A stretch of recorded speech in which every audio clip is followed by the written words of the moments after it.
The grand hall of the Andoran citadel trembled as the queen's voice thundered through its towering crystal pillars. Her command vibrated along every etched vein of the shimmering walls as guards and courtiers locked, their gazes on the gleaming obsidian armor displayed at the center of the chamber. Every beam of light fractured around it, forming a halo that no one dared approach under ordinary circumstances. Yet someone had done exactly that, and the queen was furious. Queen Althera stood at the top of the obsidian steps, her presence overshadowing the hall more powerfully than the towering structure itself.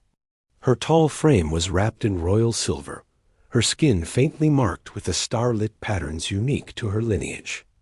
The Andoran crown rested calmly upon her brow, at odds with the storm in her voice. Her eyes flared with intensity as she demanded an answer to the question hanging like a blade in the air. No one moved.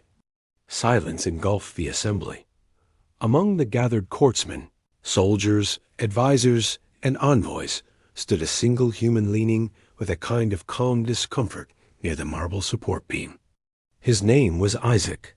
In the vast empire of the Andoran, he was one of only a handful of humans granted limited diplomatic presence, and the only one on this remote star. His posture stiffened as the queen's gaze swept across the hall like a scorching sunbeam. When she asked again who dared touch the sacred armor, the fear in the room magnified. Yet Isaac's conscience refused to allow him to stay silent. He swallowed hard, stepped one pace forward, and spoke. "I touched it." The moment his voice echoed, gasps rippled through the hall. Several attendants recoiled. The guards tightened their grips on their ion spears. The queen, however, did not react with immediate outrage, which surprised everyone. Instead, she fixed her gaze upon the human who stood alone against the weight of her wrath. Isaac had not expected calmness. He had expected the floor to open beneath his feet, or a guard to latch a gauntlet onto his shoulder. He had known the armor was not to be touched. The display plaque explicitly declared it a royal relic, reserved only for the queen's lineage. Still, curiosity had caught him mere hours earlier when he had been escorted through the hall for an unrelated reason. Its craftsmanship had drawn him in with an unexplainable pull. Queen Althera descended the steps with deliberate stride. Her approach silenced even the rustle of ceremonial banners. The flickering lights reflected off her silver robes, and her expression remained unreadable. The courtiers watched with breath held captive. Isaac felt the pressure of hundreds of alien eyes, many filled with disbelief, others filled with disdain for the boldness of the human ambassador. When the queen reached the center of the hall, she circled her armor once before, turning her gaze toward him. The hall remained frozen. "Approach," she commanded. Isaac obeyed. He walked with restrained nerves across the polished floor until he stood a few paces away. He kept his tone respectful and his gaze steady. His mind raced for words that would keep him alive. Queen Althera studied his face as if trying to decipher a code written across it. "On what authority did you lay your hand upon my armor?" she asked. "I did not know it would activate," he replied. "I only meant to examine it. The workmanship drew my interest." "I apologize." The hall erupted into whispers. Her armor was not meant to activate for anyone outside her bloodline. The notion that a stranger, much less a human, could trigger a response seemed impossible. Yet Isaac had. The energy pulses had flared the moment his fingertips skimmed the etched surface. The echo of this activation still hummed faintly within the room. The queen narrowed her eyes. She circled him slowly with the deliberate grace of a ruler testing the honesty of a trespasser. Isaac remained still. Her court watched with a blend of fascination and suspicion. "It responded to you," she said.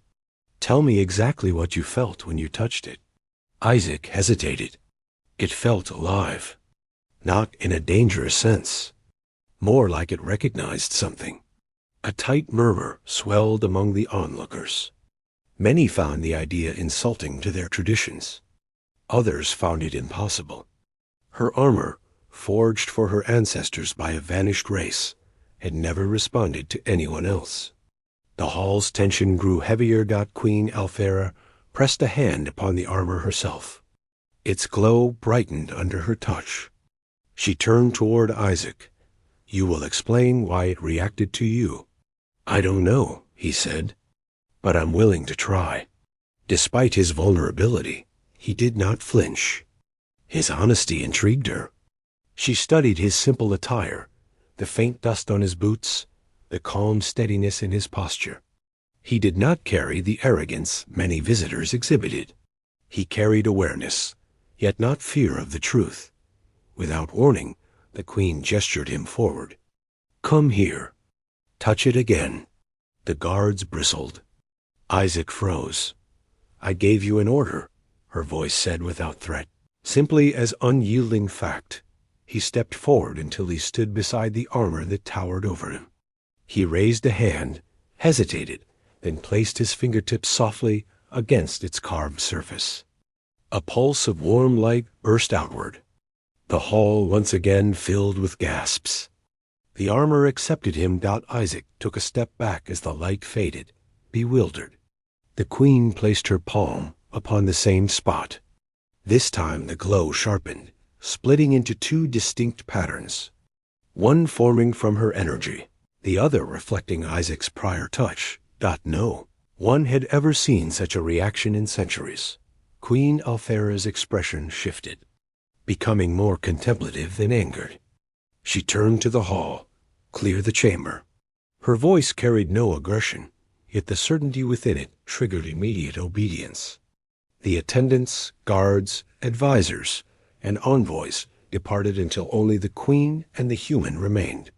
She stood in silence until the last echo of footsteps faded outside. Isaac waited with uncertainty building inside him. "You are fortunate," she finally said. "Had your intent been malicious, the armor would have harmed you." "It didn't feel hostile," Isaac replied. "It felt like it was evaluating me." She studied him. "Do you understand the significance of what has happened here?" "No," he admitted. "But you do." She nodded.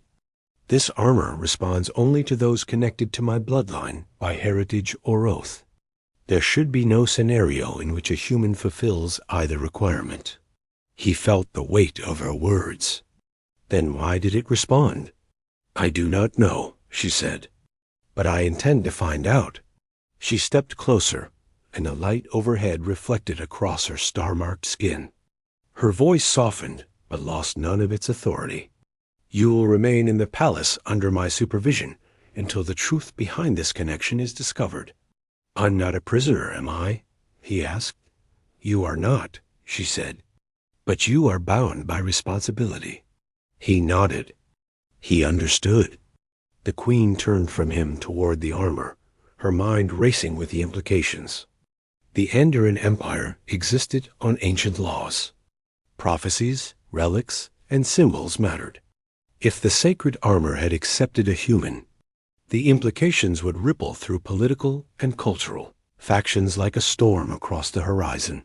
She led him through private halls, lined with luminous panels that responded to her movement.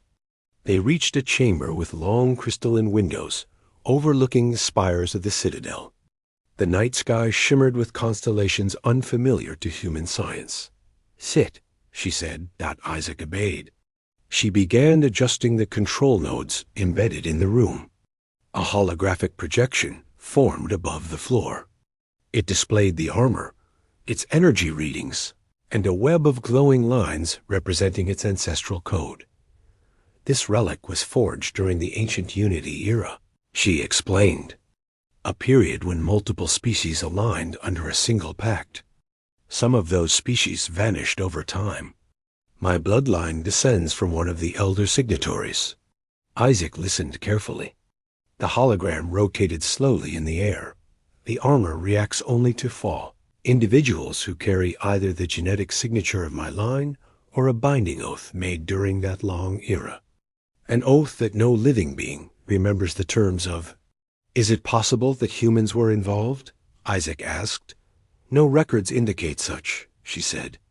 Yet the universe holds more forgotten truths than remembered ones. She adjusted the display again, highlighting the glowing pattern that had emerged from Isaac's touch. It bore visual resemblance to her own, yet remained distinctly separate. There is something else, she added. This would not occur unless the relic judged that your presence is necessary. Necessary for what? Isaac asked. She turned toward the window as the distant stars flickered. Something approaches our borders. A force long thought dormant. The armor activates only when danger entwines with destiny. Isaac felt a shiver. Are you saying this has to do with a threat? Yes, she answered. And you appear tied to its unraveling. The Queen's trust had not been earned, but something in her tone revealed she was not crafting a tale for intimidation. She spoke with the honesty of a leader burdened by revelation. She spent the next hour asking Isaac about his past, his home world, his early life, the strange dreams he sometimes had since arriving in Andarin space. She asked not as an interrogator, but as a researcher piecing together a puzzle. When he mentioned a recurring dream of a great silver sphere drifting through a void of shifting colors, she paused.